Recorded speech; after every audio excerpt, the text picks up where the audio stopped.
மனவளர்ச்சி குன்றிய மாணவிக்கு பாலியல் வன்கொடுமை செய்யப்பட்ட சம்பவத்தில் மேலும் 2 கைது செய்யப்பட்டிருக்கிறார்கள். கார்த்திக் மற்றும் மணி என்ற மேலும் 2 கைது செய்யப்பட்டிருக்கிறார்கள். இது பற்றின மேலும் விவரங்களை செய்தியாளர் சாலமன் வழங்கிட கேட்கலாம். சின்ன கல்லு பெரிய லாபம். இங்க ஒருத்தர் ட்ரை ஃப்ரூட் பிசினஸ் பண்ணி மாசம் 3 லட்சம் ரூபாய் சம்பாதிக்கிறார். எப்படின்னு தெரிஞ்சுக்கணுமா? ஃப்ரீடம் ஆப்பை டவுன்லோட் பண்ணுங்க. வணக்கம். இந்த இருவரின் பின்னணி என்ன? இது தொடர்பான முழு விவரங்கள்.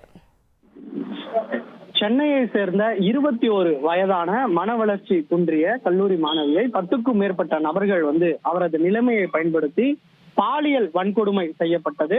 இந்த விவகாரம் தொடர்பாக பாதிக்கப்பட்ட அந்த கல்லூரி மாணவியின் தந்தை சிந்தாதிரிப்பேட்டை அனைத்து மகளிர் போலீசாரிடம் புகார் அளித்த நிலையில இந்த சம்பவம் தொடர்பாக மொத்தம் 9 பிரிவின் கீழே வழக்கு பதிவு செய்து யார் யாரெல்லாம் சிறுமிக்கு அந்த பாலியல் வன்கொடுமை செய்யப்பட்டது என்பது தொடர்பான விசாரணையை தற்போது முடுக்கிவிட்டு விசாரணையானது மேற்கொள்ளப்பட்டு வருகிறது.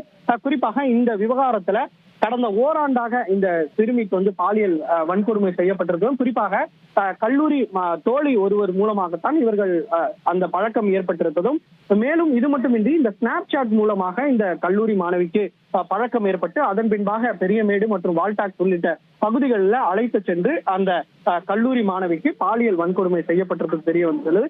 நேற்று பள்ளி மாணவர் மற்றும் கல்லூரி மாணவர் என இருவர் போலீசார் கைது செய்துள்ள நிலையில தற்போது மேலும் 2 பேரை போலீசார் கைது செய்துள்ள. குறிப்பாக திருவள்ளூரை சேர்ந்த அந்த சூளைமேட்ல கைது செய்யப்பட்ட மணி மற்றும் மற்றொரு நபரான கார்த்திக் சேலத்துல வைத்து கைது செய்யப்பட்டுள்ளார். அந்த இருவரையும் தற்போது போலீசார் கஸ்டடிக்கு கொண்டு விசாரணையானது மேற்கொள்ளப்பட்டு வருகிறது. குறிப்பாக இந்த இருவரும் ஸ்னாப் சாட் மூலமாகத்தான் அந்த மனவளர்ச்சி குன்றிய கல்லூரி மாணவிக்கு பழக்கம் ஏற்பட்டு அதன் பின்பாக அவரது நிலைமையை பயன்படுத்தி இவர்கள் தான் இந்த பெரியமேடு மற்றும் அந்த வால்டாக் சாலையில் இருக்கக்கூடிய அந்த விடுதிகளுக்கு அழைத்து சென்று இவர் பாலியல் வன்கொடுமை செய்திருப்பதும் தெரிய வந்துள்ளது.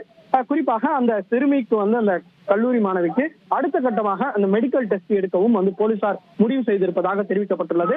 மேலும் 4 தனிப்படைகள் அமைக்கப்பட்டு ஒவ்வொரு மாவட்டத்திலும் விரைந்து இதற்கு பின்புலமாக யார் யார் எல்லாம் உள்ளனர் என்பது தொடர்பான கோணங்கள்ல தற்போது கைது செய்யும் பணியில சென்னை தனிப்படை போலீசார் தீவிரமாக ஈடுபட்டு வருகின்றனர்.